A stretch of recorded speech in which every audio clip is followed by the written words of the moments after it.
na pergunta 258, que é o livro 2 da vida espírita, o item Escolha das Provas, Kardec pergunta aos espíritos: quando na erraticidade, antes de começar a existência corporal, tem o espírito a consciência e a previsão do que lhe sucederá no curso da vida eterna? E aí os espíritos respondem: ele próprio escolhe o gênero de suas provas, porque há de passar, e nisso se consiste o livre-arbítrio.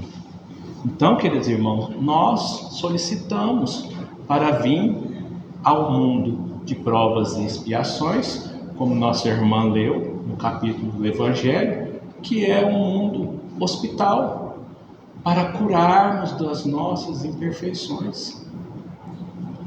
E ainda, nesse mesmo capítulo, que é o da vida espírita, que é o livro 2, nas escolhas das provas, a pergunta 260, Kardec pergunta aos espíritos: como pode o espírito desejar nascer entre gentes de má vida? Não seria melhor a gente nascer em planetas melhores? Mas aí os espíritos vêm e respondem: forçoso é que seja posto num meio onde ele possa sofrer a prova que pediu. É necessário que haja analogia, os espíritos falam. Para lutar, e dá um exemplo, para lutar contra o instinto do roubo, preciso é que se ache em contato com gente dada à prática de roubar. Somente desse jeito vamos conseguir transpor essa dificuldade, trabalhando justamente aquilo que pedimos para vir fazer. E essa pergunta, ela tem uma segunda pergunta, que é a letra A. Assim, se não houvesse na terra gente de maus costumes, o espírito não encontraria aí, no meio apropriado, os sofrimentos de certas provas? Aí é que da pergunta. E aí os espíritos respondem: e é de se lastimar se ele não encontrasse aqui na terra espíritos de má vida? É o que ocorre em mundos superiores, onde o mal não penetra. Eis porque nesses mundos só há espíritos bons. Fazei que em breve o mesmo se dê à terra. Os espíritos falam para nós fazermos da terra um mundo melhor. Somente assim, praticando, vamos melhorar o mundo com os nossos exemplos. Jesus, o Espírito puro que teve na terra, veio, deu o caminho, ensinou para nós. A humanidade, não toda, ainda não escutou a palavra dele. Ainda temos irmãos nas sombras. E é onde vem hoje nos tratar aqui no livro Caminho, Verdade e Vida, desse estudo nas casas de César. Jesus, quando foi apresentada a moeda de César, que eles queriam fazer para pegá-lo, eles estavam fazendo de tudo para aprendê-lo, ele perguntou a ele: de quem é essa moeda? O que devemos fazer com a moeda, com o rosto de César? E aí Jesus falou: dai a César o que é de César, e Deus o que há de Deus, o que é de Deus. Nós precisamos estar aqui no mundo de provas e expiações, mas precisamos romper com o mal, romper com todo tipo de maldade que nosso espírito ainda tem nos nossos corações. Devemos transpor as dificuldades com sorriso, com alegria, com humildade, mesmo estando junto de irmãos que fazem o mal, que não querem que o bem aconteça. E esse estudo na casa de César, Emmanuel, como sempre, começa com uma frase de Paulo, que ele escreveu das cartas aos Filipenses, que é o capítulo 4, é o versículo 22. Mas eu queria só mostrar para vocês como ele saúda os irmãos em suas cartas. Paulo de Tarso, mesmo preso, humilhado, ele saúda os irmãos como: meus queridos irmãos, sinto muito saudades de vocês. Isso no começo do capítulo. Portanto, continuem firmes, vivendo unidos com o Senhor. E lá no versículo 11, ele fala que não digo como apertado da necessidade, porque eu tenho aprendido a contentar-me com o que tenho. E ele estava preso, sendo humilhado a todo momento.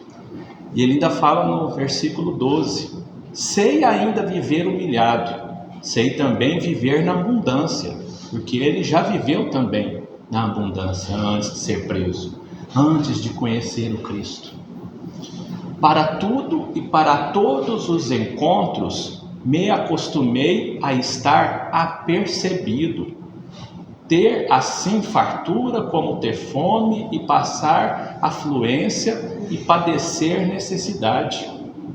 Tudo posso naquele que me fortalece. É a próxima frase.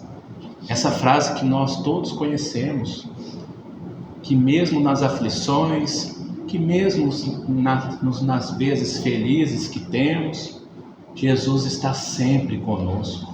Se assim quisermos, que Ele estará junto. No final, quando termina e ele vai para essa frase, ele fala mais uma vez, no versículo 21, saudai a todos os santos em Jesus Cristo. E aí ele fala, os irmãos que estão comigo vos saúdam, todos os santos vos saúdam, mas com muita especialidade os que são da família de César. Ora, na casa de César, no Império Romano, será que lá só teria irmãos ruins? Será que Deus, na sua infinita bondade e justiça, não conseguiria fazer com que pessoas cristãs infiltradas no Império Romano, justamente para confundi-los? Paulo de Tarso foi muito ajudado por esses irmãos. Ele escrevia as cartas e passava, tinha sempre um que levava para os coríntios, para os romanos, né? Ele sempre teve o dom da letra, porque ele era uma pessoa muito inteligente. E ele mesmo preso, continuou o seu trabalho. E aí nosso irmão Emmanuel começa também, tá aqui que o Toninho escreveu, falando que muito comum ouvirmos observações descabidas de determinados irmãos de crença, relativamente aos companheiros chamados às tarefas mais difíceis, entre as possibilidades do dinheiro e do poder.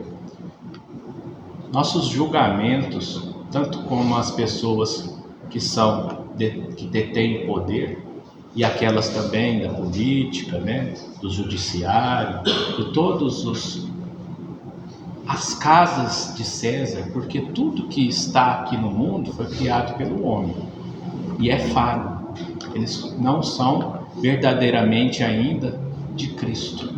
Essas casas, essas repartições ainda têm muito a evoluir, e assim será, porque Jesus nos disse que um dia não precisará mais da justiça dos homens, quando a justiça nossa, de cada um, estiver formada dentro dos nossos corações, dentro do nosso espírito.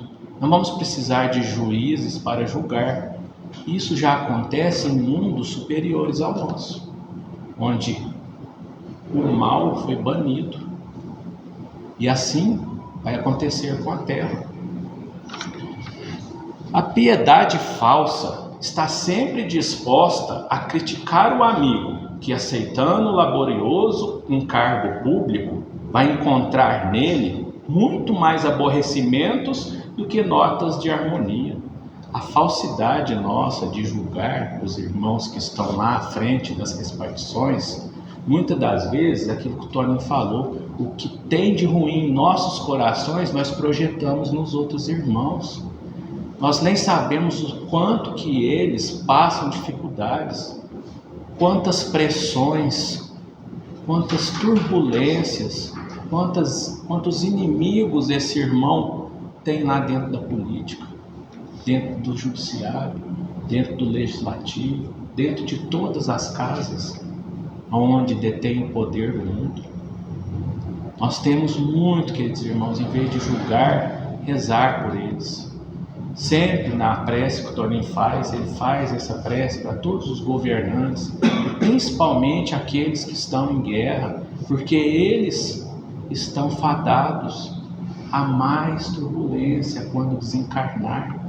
Aquele que gera a guerra, quando desencarnar, terá muito a aprender na erraticidade, porque chegando lá, vai dar de cara com só coisas ruins, porque só projetou coisas ruins. Então nós, que já conhecemos a doutrina espírita, temos que rezar por eles, ajudar o nosso cotidiano para mudar o planeta Terra. E ele continua: a análise desvirtuada tudo repara maliciosamente. Se o irmão é compelido a participar de grandes representações sociais, costuma-se estigmatizá-lo como traidor do Cristo. Olha só, ainda condenamos como se a gente nem sabe qual é a profecia que ele faz, o que ele está passando, e ainda a gente fala que ele não gosta de Jesus. Infelizmente, a gente passa fake news nos nossos celulares de uma certa forma que alastra a maldade para tudo quanto é lado. Antes de passar uma notícia, a gente tem que saber se aquela notícia vai ser útil para alguém.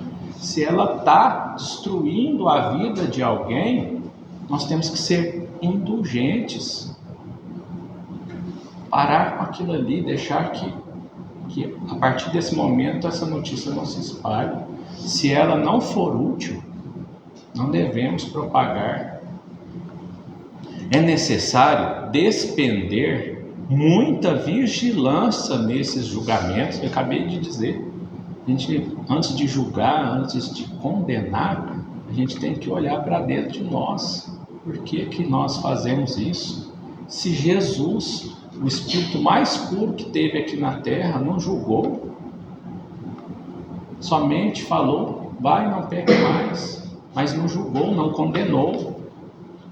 Nos tempos apostólicos, os cristãos de vida pura, que eram chamados santos, porque nessa época, Paulo até fala que os santos vos saudam, mas são pessoas que são cristãos de vida pura. Paulo de Tarso, humilhado e perseguido em Roma, teve ocasião de conhecer numerosas almas nessas condições, e que é mais de admirar, conviveu com diversos discípulos semelhantes posição, relacionados com a habitação palaciana de César. Dele recebeu atenções, favores, assistência e carinho. Mesmo preso, ele recebia visita de pessoas romanas que conversavam com ele, que dialogavam sobre Cristo e o ajudavam, o alimentavam. Escrevendo ao Filipenses, fez menção especial desses amigos de Cristo. Então, queridos amigos, no final, Emmanuel fala uma notícia muito importante para todos nós. Não julgueis, pois, a teu irmão pela sua fortuna aparente ou pelos seus privilégios políticos.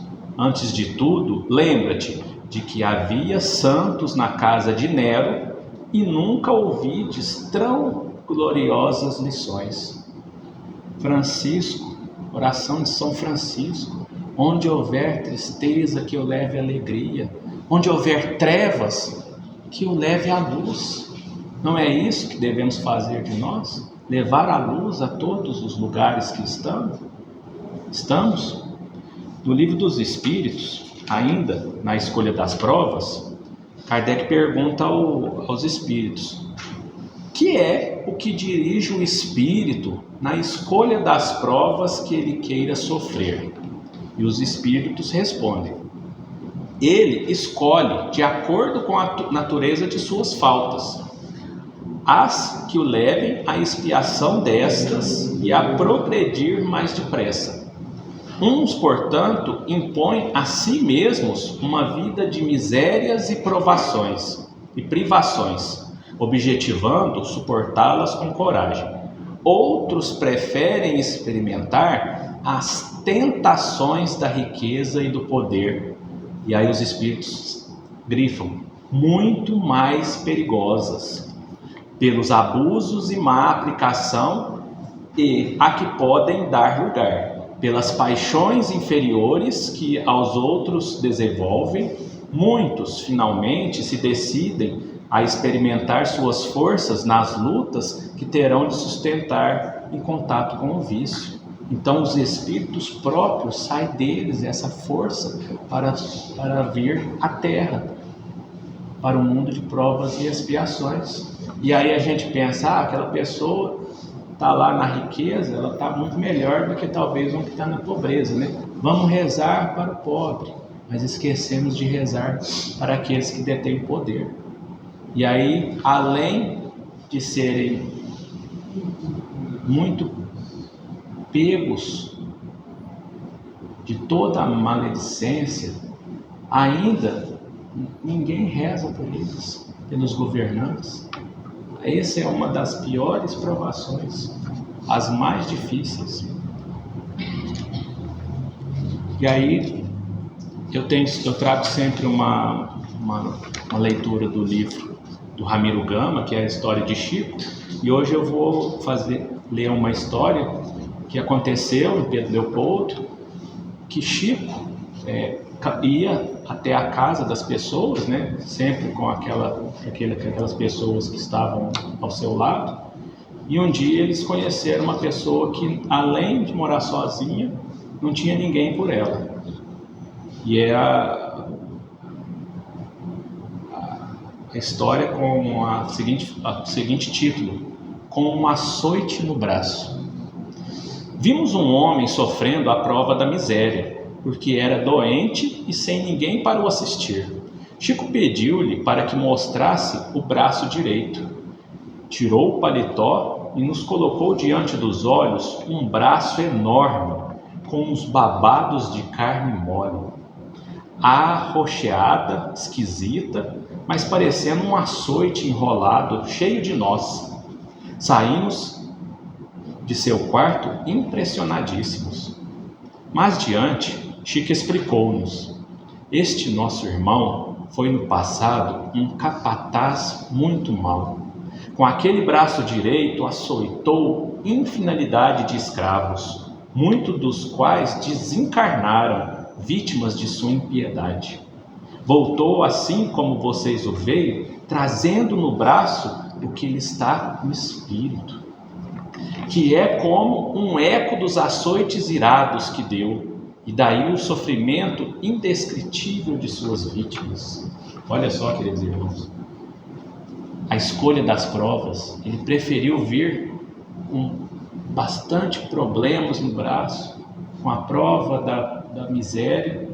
Para quê?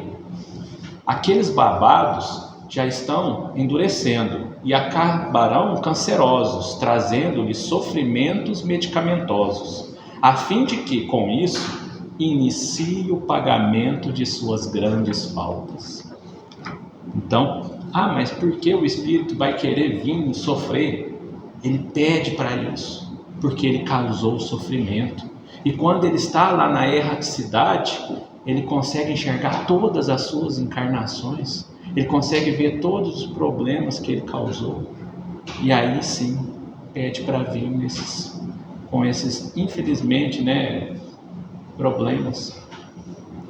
E aí no final aqui do Livro dos Espíritos da Marcha do Progresso, que é a pergunta 778, Kardec pergunta aos espíritos: a força para progredir sai aure o homem a si mesmo? Sai do homem a força para o progresso? Ou o progresso é apenas fruto de um ensinamento?